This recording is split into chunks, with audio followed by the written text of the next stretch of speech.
Hello everyone, welcome back to the channel. Today we'll go over a couple of the front end items. We'll get a good look at the headlights and how they work and function, open and close, the reason for why they are the way they are. As the W2 version of the headlights, or should I say the headlight doors, was a little bit different than what they ended up being in the W8, and there's a reason for that. And we'll cover that reason. But I'll show you how they function, what they do, and then I'll look at some of the additional lighting in the front of the car. The big concern when the car was originally developed was its ability to outrun its headlights. And what I mean by that is the distance that you've got for light being projected out in front of the automobile versus how fast you're traveling and your rate of speed. It gets pretty short when you're doing over 200 miles per hour at night. There isn't a whole lot of throw distance that you get out there in front of you for seeing things that are ahead of you. So Vector did some pretty unique things back in the day to try and overcome that and get you some more visibility out front, further out during nighttime driving. So we'll cover some of that today, and we'll also take a look at the front trunk and how it opens and closes, and why there's a bit of a discrepancy with the W8 that was covered under Doug DeMuro's video, and some anomalies that were there, and we'll show you what they are and why. And I believe there's a component missing from the car that was originally on it, but isn't there anymore. During somebody's service, they must have removed it for some reason, but this car still has all of its components intact in it and functions as it was from the factory. So we'll cover that, let you see how that works. Hope you enjoyed today's episode. On the Vector W8, you have a headlight design that is much different than the competitors at the time. Ferrari with its Testarossa, Lamborghini with the Countach, all had pop-up headlights. And with the Vector, in order to stay more aerodynamic and not disrupt laminar flow of the air over the vehicle, the Vector opted for a alternate design. Jerry and David came up with a panel that dropped down and went flush with the bottom of the actual headlamp itself. This allowed for unimpeded projection of the light source, and also would not disrupt airflow over the vehicle, and no disruption to the actual flow, because it would create a buffer inside of the actual headlight bucket itself, and then the air would just streamline over the top of the vehicle. And it was very effective, worked very well, and the end result is what you see here. So for the lighting in front of the vehicle, you've got a high beam and a low beam design that's behind the panel, and then down in the front bumper you've got a fog light that actually is more of a projection style fog light. It's not a short distance like within 20 feet of the front of the car. It actually projects out further than that to assist with getting additional light downrange as you're driving at night. This is in an effort to try and lengthen the distance of projection out in front of the car, so that if you're running at high speed, you're not just projecting 200 feet out in front of the car, 300 feet out in front of the car. You're actually getting a little more light projection beyond that. Now, back in the day, this was about as effective as you could get for a headlight system in a vehicle. Today you've got projector beam headlights, you've got LEDs, etc., but none of that existed, so you were working with incandescent bulbs at the time. And we all know that incandescent bulbs were not the brightest headlights that you had ever seen fitted to vehicles back then. So it was a pretty effective method for getting additional light transmission out in front of the car, and allowed for you to get a pretty good sight distance on you when you were moving at a faster rate of pace once the sun went down. What you see on the Vector W8 is a one-piece door that drops down and gives you clear view to the headlights on the car. It doesn't impede the light's ability to project out in front of the vehicle. Leaves a very nice open pathway for the light to project out. and was done for a very specific reason. Originally on the W2, which you see here in the photo, was a louvered headlight cover system, and the louvers would rotate, allowing light to pass through, and then would rotate back up to create the flat surface of the body exterior. When that was presented to DOT and NHTSA, there was a protest that came back stating that there could be no headlight covers covering the lenses. We, of course, said to them that that was not the case, that there is no headlight cover. Once the louvers move, then you've got a straight shot out with the light through the louvers. Unfortunately, they didn't agree with that. So in order to meet all of the requirements for making it a road legal automobile, Vector Automotive had to go back to the drawing board and had to come up with a system that was just as effective and didn't interrupt airflow on the vehicle. So in order to do that, Jerry stayed away from a pop-up headlight, because doing that you would create turbulence and interrupt laminar flow. And so instead, dropping down creates a wind buffer inside of the headlight, which allows laminar flow over the hood, and you don't have any upset wind as it's passing over the car at high speed with the headlights open up and functioning. So that was the reason for it. DOT and NHTSA said, you know, you cannot do that, and in order to change the vehicle, we had to redesign the front end of it and create headlights that were still just as nice looking when the vehicle was functioning and operating during daytime, and looked, you know, just as nice at nighttime, and didn't have any problems with any of the wind buffeting over it in a wind tunnel, etc.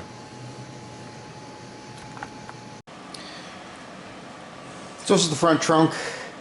It's closed. There's a battery box inside off to the right hand side, and then the rest of the front trunk is meant for a set of zero cases for luggage.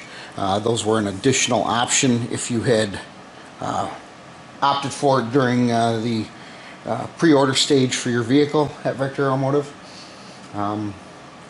This particular car has one of its zero cases, which is right here. So that's the what the luggage looked like that went in the vehicle. So that's a zero case that was spec'd for the car. So if I go around, reach in and unlatch the hood.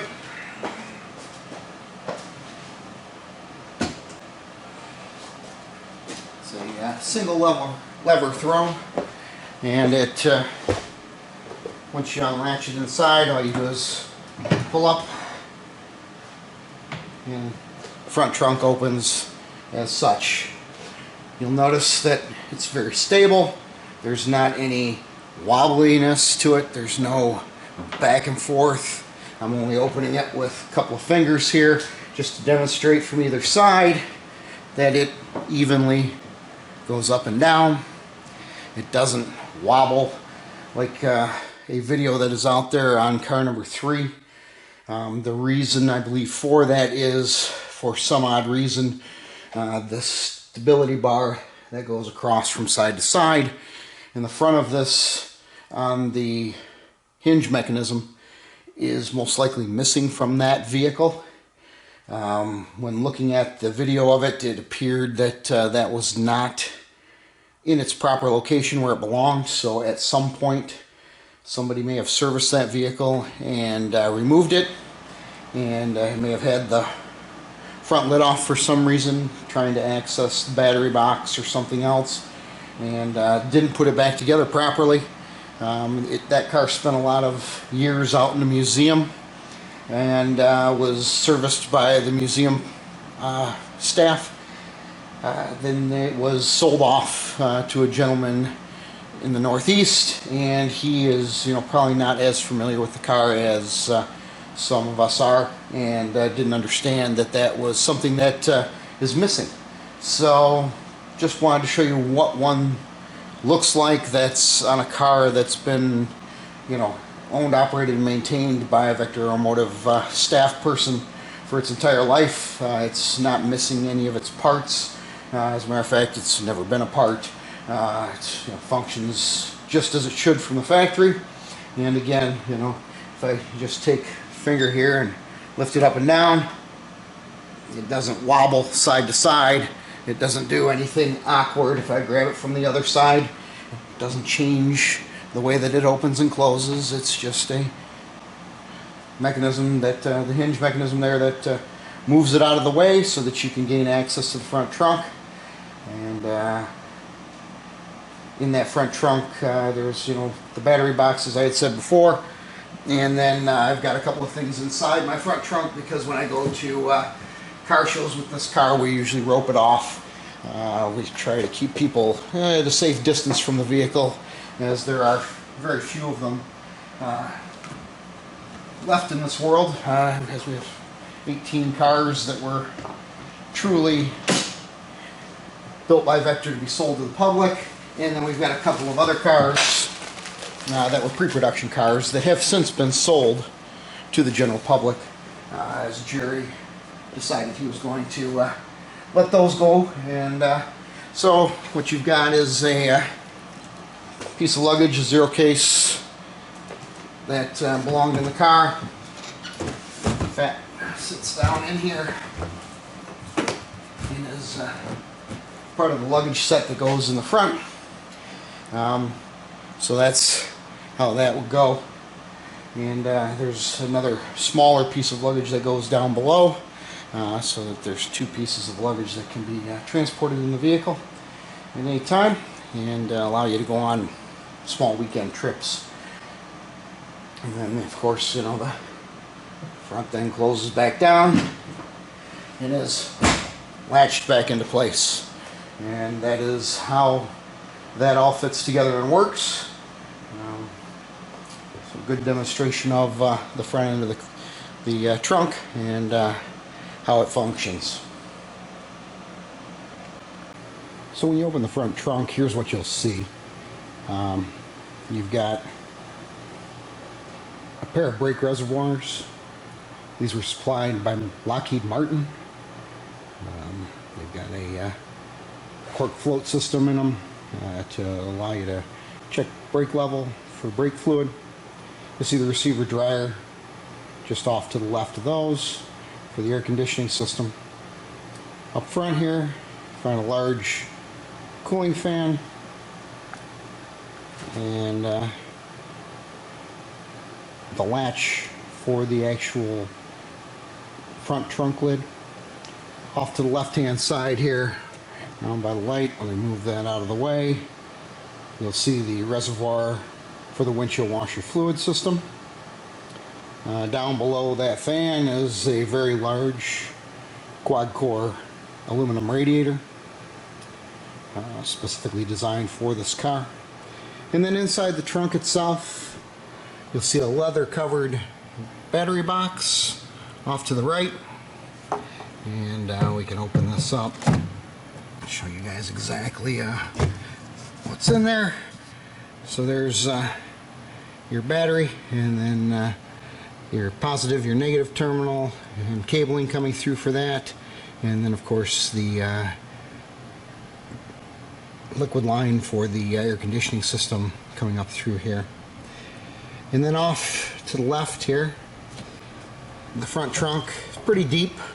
Goes down. It's all covered in Wilton wool, so very high-end carpet that's in here, wool carpeting, just like the interior of the car. They're very, very nice, very plush, and so it goes down there pretty deep and allows you to put a decent amount of luggage in there for a weekend if you needed to do so.